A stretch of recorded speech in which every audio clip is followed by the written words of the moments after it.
ایک اور سوال یہ ہے کہ how do I select a girl for marriage without interacting with them? آپ اپنے والدین پر اعتماد کیجئے کہ وہ آپ کے لیے بہتر سے بہتر رشتہ تلاش کریں. آپ ہو سکتا ہے کسی اور چیز سے وقتی طور پر متاثر ہو جائیں پھر بعد میں روئیں. تو اس لیے یہ ہے کہ جو آپ کے خیر خواہ ہے سب سے بڑھ کر، اور پھر اللہ پر بھروسہ کیجئے. البتہ اس کی کچھ تاکید کی گئی ہے، ایک نظر دیکھ لینا. ڈاکٹر صاحب کی خدمت میں ایک اور سوال یہ کہ کیا غیر لڑکی سے یا غیر مسلم سے شادی کر لینا جبکہ مسلمان لڑکیاں اس شہر میں ہیں اور سمجھ لینا کہ میں نے شادی کر کے اس کو مسلمان بنایا اور بڑا ثواب کمایا؟ اگر تو وہ لڑکی پہلے مسلمان ہو گئی ہے، شادی کرنے کے بعد کے وعدے پہ نہیں، وہ تو وعدہ فردہ ہے، پورا ہوگا یا نہیں ہوگا.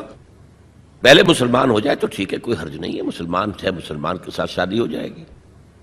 باقی عیسائی اور یہودی کے ساتھ شادی ہو سکتی ہے لیکن لڑکی کے ساتھ، لیکن وہ بھی آج کے حالات میں مناسب نہیں ہے. حرام تو میں نہیں کہہ سکتا، اس لیے کہ جو دین تو کامل حضور پر ہو گیا تھا، اب ہم اس میں کوئی اضافہ حرام کا نہیں کر سکتے، مناسب کہہ سکتے. اس وقت دو چیزیں ایسی تھی جو آج نہیں ہیں. ایک مرد کی قوامیت تھی، عورت تابع ہوتی تھی. آج تو عورت قوام ہے اور مرد بیچارہ اس کا غلام ہے. اور خاص طور پر عیسائی یورپی کوئی عورت لڑکی ہے تو وہ تو سمجھتی ہے کہ ہم بڑے ترقی یافتہ ہیں، یہ جو ہے گھسیارے آ گئے، کہیں سے گھاس کاٹتے ہوئے یہاں پہنچ گئے ہیں، اور یہ تو آ کر ہمارے ہاں جو ہے روزی ڈھونڈنے کے لیے آئے ہیں. یہ تو عرب ممالک میں بھی کہا جاتا ہے، جو ہمارے لوگ وہاں کام کرنے جاتے ہیں، ہم مرتزقون، یہ رزق کی تلاش میں یہاں آئے ہوئے ہیں. تو اس وجہ سے بہتر ہے شادی نہ کی جائے.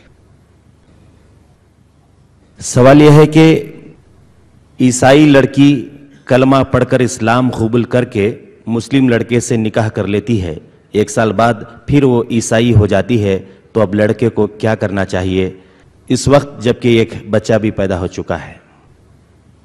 ایسے تو عیسائی لڑکی عیسائی ہوتے ہوئے بھی آپ کے نکاح میں آ سکتی تھی، لیکن اگر کسی نے یہ حیلہ اختیار کیا ہے تو آپ کا اختیار ہے، آپ چاہیں تو طلاق دے دیں اور چاہیں تو رکھیں اسے. بحیثیت عیسائی وہ رہ سکتی ہے قانوناً، اگرچہ میں نے عرض کیا ہے کہ اس وقت صورتحال کی تبدیلی کی وجہ سے وہ خطرناک ہے، وہ بچوں کو اپنے رنگ میں ڈھال لے گی، اس لیے بہتر ہے اس کو طلاق دی جائے.